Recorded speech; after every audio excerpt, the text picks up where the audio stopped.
All right, and a good Sunday to you. Welcome to another episode of JD's Deep Cut Sunday Tracks. Again, where we're going to rediscover and unearth some obscure songs that haven't been out in the limelight for a few years. Some bands too. Some of the bands could be big names, but the song, wasn't a single off their album or wasn't a popular song. And that's the whole idea of the channel, deep cut Sunday tracks. All right. So if you're new to the channel, check out some of the videos there, like and subscribe. I appreciate it. Give me some comments there, questions. So we can get some more communication going on here. And it's always welcome. All right, so today we're continuing with some of the 80s stuff all over the board here. Okay, today we are doing a band that has sprung out in the late 60s, had a pretty good run in the 70s, 80s as well, kind of doing a comeback too. Okay, and then in the 2020s, I guess you would call it.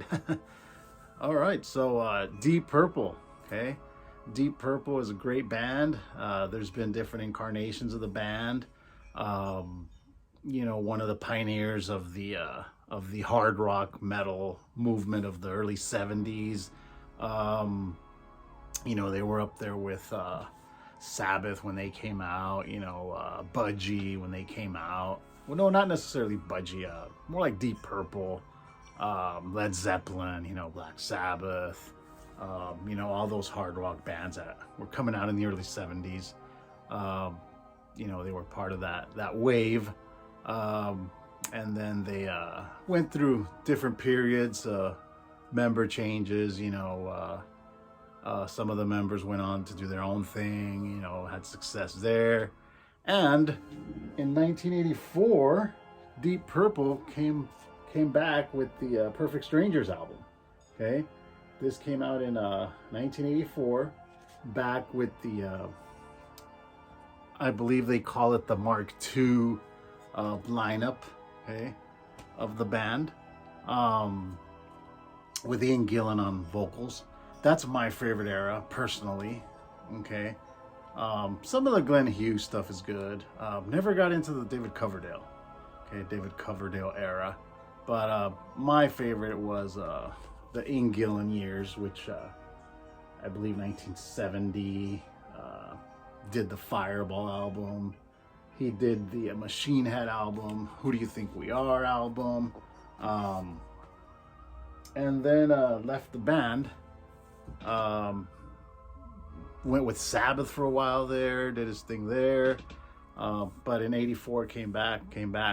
Great album. Okay, I would consider this more of a hard rock album. It still has all those elements in there. John Lord's orchestral keyboard there. Great lead guitar stuff from Mr. Blackmore there. I do like it because it was, it was Ian Picey and Roger Glover.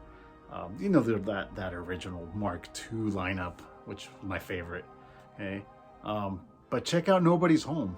That song, Nobody's Home, has some great keyboard, organ work there. Great lead stuff from Blackmore. And of course the vocals are always there from Gillan. Great vocal range there. One of the best, better, hard rock metal vocalists. He did a Sabbath album, Born Again. Just a little shout out to the Born Again album. Sabbath also went through different vocalists, but check that album out if you get a chance. The Born Again album with Ian Gillan. It's a great album. I think that it's now gotten a little bit more due, but it's amazing. The songs on that album and his vocal range is just through the roof. Without exaggerating. He had that good high pitched operatic metal voice, which like I mentioned on an earlier video, that either comes out good or it's just a disaster. Okay. But he did it really good, enjoyable. He did enjoyable. So yeah, Nobody's Home. It's what is this? The third cut, the third song on the album. This is I first heard this album in '84 when it came out. I remember 101, the local classic rock station, played Perfect Strangers, and then I saw the video. Pretty cool video along with the song. But I went out and got the cassette, I remember. And it was pretty exciting because I really loved Deep Purple all the way in that era, at the time. And I remember listening to them, Machine Head,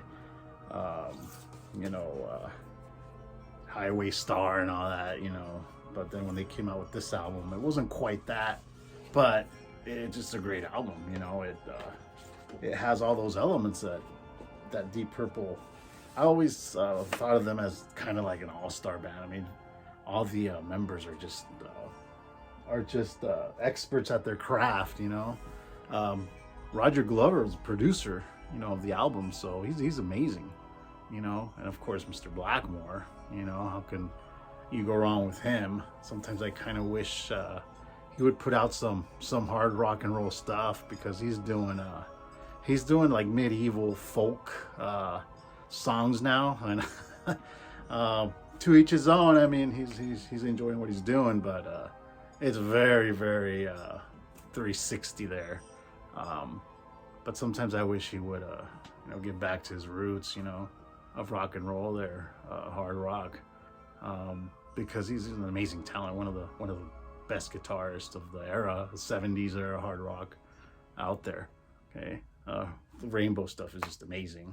Okay, any album from Rainbow, I personally like the early stuff, but you won't go wrong there even. Okay, all right, so check this album out, Deep Purple, Perfect Strangers. It was 10 years after Ian Gillan left that Mark II lineup. Came back in '84. They did this album. Great album. I still vividly remember this album in '84, especially hearing it on the radio, hearing the songs. But check out Nobody's Home. Great album. All right, so I hope you're having a good end of the weekend there, and enjoy. And I'll see you on the next turnaround. Okay, I'll catch you on the rebound. All right.